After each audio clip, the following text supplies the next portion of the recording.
Charlie. And I'm Luke. And we are addicted to NBA. We are just going to talk today about how we think the draft went for each and every team. My favorite team is the Bucks. I've always liked them since this is our first video on the channel. It's been a while. We've done other stuff on YouTube, but this is the first time we're doing NBA. And my favorite team is the Bucks. You got to see my favorite player. We got a strong core. And Charlie here. His favorite team? My favorite team is the Houston Rockets. We don't live anywhere close to our favorite teams. But we're not close to any major teams, so don't worry, we're not bandwagons or anything. Yeah, I've liked the Rockets for like 5 years, and how long have you liked them? Ever since I liked basketball. Yeah, which is what? Yeah, I don't know. 7 years ago? Yeah, but it's no, awesome. wait. Okay, so starting off with draft grades, we're going to go alphabetical order. So first we're going to go with the Hawks, the Atlanta Hawks. Who just traded Dwight Howard. Yeah, I mean, that was more of a salary dump, I think. That wasn't really a trade for any talent. Okay, what are you doing, Luke?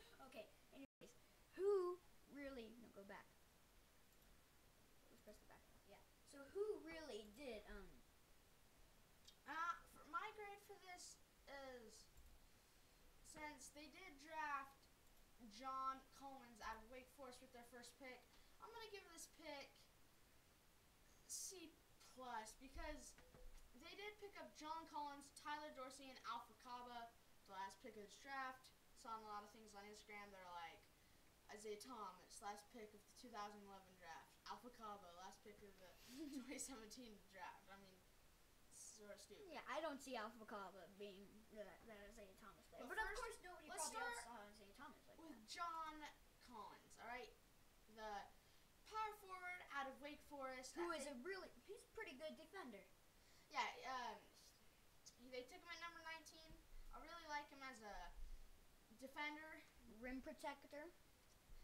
He can get lots of blocks, and he really works hard, and I really think that that's what they were looking for. He is an okay free throw shooter. He's just about 75%, and in a year or two, he'll probably learn how to knock down those three-pointers. And he can be, he's almost like, he's not a Russell Westbrook type player, but he does have a motor that's tireless. You could say. So this is sort of, maybe if Paul Millsap were to leave, this would be their step in as their next power forward of the future. Definitely going to add him to. He can. He is a very nice soft jump shooter. He's got a very nice mid range, along with. He has very good face up moves in the post.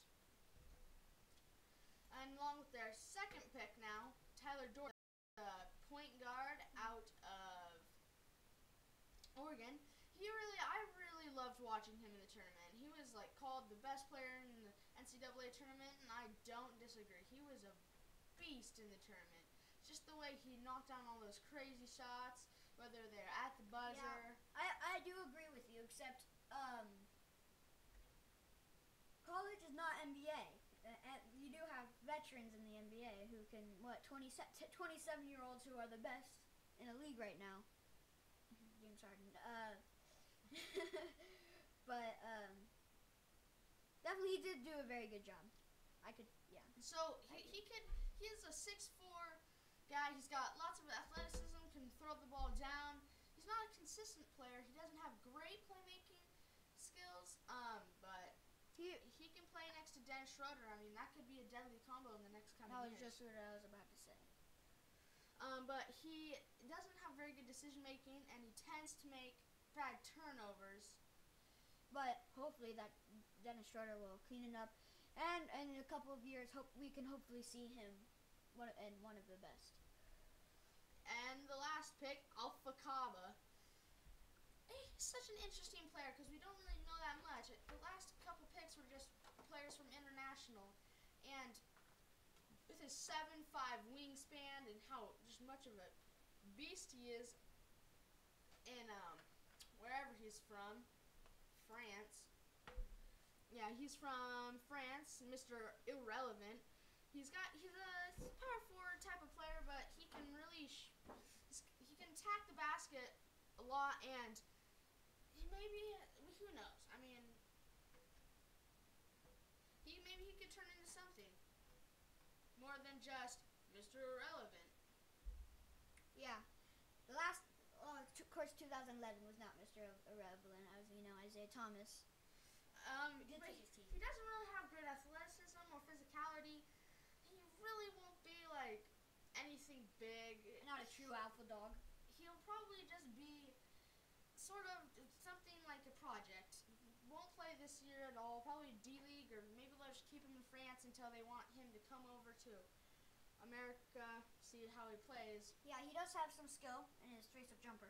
And he's 6'10", so he's a long player that could do better in the future. So we give the Landhawks C+. Moving on, the Boston Celtics. They took, with the 3rd pick and the 37th pick, Jason Tatum, and I'm not sure quite how to pronounce this, but Semi Ojeleye. Something like that. Or Ojeleye. So, I'm not sure. I love the Jason Tatum pick. Watching him in the tournament and all of how talented he was, I love that pick because he is a big, strong player who is very good around the basket, isolation, and I really think it was cool how Danny Ainge was he's being a great GM. I mean, Danny Ainge has been doing great for the Celtics these last years. I mean, getting all these picks, the big trade from the Nets that got them the number 1 pick, which they traded down for this year, but they still own the Nets pick next year, which will probably be the number 1 pick again. And they picked Jason Tatum, even though they did pick a similar player at the exact same spot last year with Jaylen Brown. And Jaylen Brown was struggled early on, but was coming on later in the playoffs. I mean, so they don't really care what happens outside. The Celtics, they don't really care what other people think. Alright, they're a straightforward team. Sometimes, even though he wasn't playing well, they don't care. They don't really care. Their GM, Danny Ainge, in the 80s, they were not the nicest. I mean, he played for them well, yeah, he was like their, he was a jerk, but. Did you watch I watched that 30 for 30. Lakers versus Celtics? Oh yeah. But he can score a lot. I mean, he reminds me of Carmelo Anthony. He's very good around mid-range, and he's a very good slow it down, face-up player. And when he does that, he tends to be very smooth and can finish around the rim with athleticism. And his defensive upside, and he can be very well. Yeah, he's very good defensive. I mean, he's not great right now, but if he keeps on working on it, getting stronger, I mean, he could become the best player in this draft. I mean, Markel and Lonzo, great players, but I really am high on this dude. Next is 37. Semi Ojeleye. Ojeleye, I think. I don't know. Who does? From a different country. Who's not? SMU. I mean, I'm not sure what to think of him because I didn't really watch him a lot. Yeah, no, I didn't really watch SMU that much, but when I did, it was in the tournament when they got upset by USC. Mm-hmm. I mean, I loved him. He was a big, strong dude who was a beast and was flexing his muscles, and he's got Jimmy Butler's number. I loved watching him. Yeah, Jimmy Butler just got traded, so we'll talk about that later. He was not great at SMU, but he's got 6'10" wingspan, which isn't quite that great, but he's a small forward, sometimes plays power forward. But he's a great athlete. He can that athleticism definitely contributes to his defense defense and offense around the rim. He can definitely get up there and finish. And he's a good 3-point shooter of 42.4%. I mean, you know, if you leave him open, you're done. You can't actually. You have to play some good defense on him, which is that's good coming into the league. Yeah. So after saying all that, I mean, these guys, obviously, Jason Tatum is the big pick here, and Stevie is more of just a Sleeper. who maybe they could develop into a great player. We don't know. Yeah, so I would give the Boston Celtics a B minus. Actually, a B plus. I'd go that far. I want to go B plus because Jason Tatum has a great upside. I can see that. So next we have the Brooklyn Nets. One pick out of this whole draft, and that was Jarrett Allen, who is the Texas center with the awesome afro. That's how I remember him. I love that guy. I mean, watching him, he definitely was a strong dude who is from Texas. The afro. You saw him. I like how you can't really forget. I mean, he's got a and mustache, that one musty goatee. Yeah, it's like a dirt. He's okay. So he is center. And don't be fooled by his hair, ladies and gentlemen. All right, he is only 6'10", but he 6'10". I mean, that is not super tall for a center. But he's got a 7'5" wingspan, so he can make up for his small height with his giant wingspan, and he is a very strong interior defender who can shut down the paint. And since they just traded away Brook Lopez and the pick for D'Angelo Russell, who can become maybe a future All-Star. I do believe it. Some people don't, but you know. That's so just me. this is possibly the replacement for Brook Lopez. I don't know. I think that's really what they're going for with this draft pick. He is not really a stretch big. He only shot 7 3-pointers as a Longhorn and missed every single one of them. So I wouldn't think that anytime soon he'll be able to shoot the long ball. No, but if he does practice and he has some good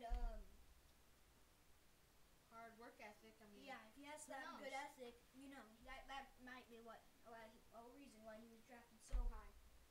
But truly for this one, I'm gonna stick with B minus on this one. Actually. Yeah, I just don't really feel Jarrett Allen as much as some people are.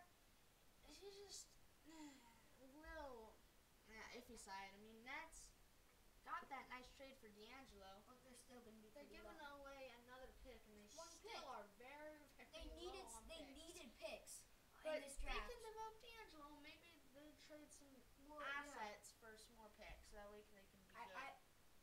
I was just gonna say that I feel like they need picks in this. Yeah. Because they are not a good team right now. No. And I think if they could just, I mean, they are rebuilding, you know, but I feel like if they just had a couple picks in this more draft, more picks in this draft, then they would have been, you know, a couple steps closer. Yeah. So B minus, not great. I wouldn't call it an amazing draft for the Nets, who didn't really do much on draft night. And next up, the Charlotte Hornets. The Charlotte Hornets drafted in pick 11 Malik Monk and at pick 40 Dwayne Mr. Bacon. I was very surprised that Malik Monk dropped to number 11. I mean, I thought he was going to be top 7 at least. Well, because I just don't think that they saw as much upside. I mean, the best shooter in the draft, but he's not really great defender, not great at much else. I mean, I wasn't super high on him, but I thought that maybe the Kings with their second pick could have snatched him up, even though they didn't end up trading that pick. But I don't know. I just really thought that they could have done more on this. Yeah. He needs to add more strength to his frame, and sometimes he takes bad shots, and sometimes he gets in this cold spell they just can't get himself out of. But when he gets hot, when you see some games where he just catches fire, that is why he is banging so high. Pull up threes, money. I mean, this kid contested JR style. Crazy. I mean, hopefully he's not. He reminds me of JR. I do agree. Hopefully he's not high like JR usually. Not but super tall, 6'3". That's pretty small. That's size. So not super tall, won't be a great defender because of his size, but he's a combo guard, be able to run the floor. I mean, he can maybe, if he produces, maybe he can get like 25 points a game. I don't know, maybe 30. I mean, he's got a very good off the bounce ability that JR has, and maybe if he develops, maybe he can get a very nice off the ball. Like maybe when he's off the ball, he'll be very good, so he get those open shots. Yeah, if he's always running. And maybe he'll be like the helper to Kemba, since Kemba was so like, that's all the Charlotte Hornets did was just lean on Kemba, and Kemba can't just do everything for them. He got tired. Yeah, and since he'll be better with them. So he won't be great, but I do say that this pretty good pick. I mean, this reminds me of when Justice Winslow a couple years back dropped all the way down to 10 for the Miami Heat. I don't know, it just felt like That was a steal for the Miami Heat. like big player coming from a big college, and they just dropped down to a lower pick because of other people choosing riskier players. And of course, we're not the GMs. We don't know as much as they do, obviously. We don't know how they act off the court as much, probably. Yeah. They do, of course, more research than we do, I bet. Tons more. And so that's what we think about Monk. I mean, I like him. I like that pick. I do Second, Blaine Bacon as a sleeper. out of Florida State, man, I love that guy's name. I mean, who I know. doesn't? Like, who Bacon. couldn't love a guy's named Dwayne Bacon? I would pick Bacon just because of his name. Doesn't seem like a good idea, but I like people just because of their hair sometimes. that's right there. That's why you're not a GM or a coach or owner. I love his tattoos, man. He has a beast I know. tattoos right there. Hey, I see a hint of JR in him just because of his tattoo. He's a shooting guard / small forward, and he is very explosive off the dribble. And he's got a very nice off the dribble pull up 3-pointer and mid range. Well, he has a lower release that it worked in the ACC, but you know, there's bigger, faster people in the NBA, as you know. So Yeah, his weird. Well, it's just his release. If you go just look up Dwayne Bacon's release, it's just low, and it's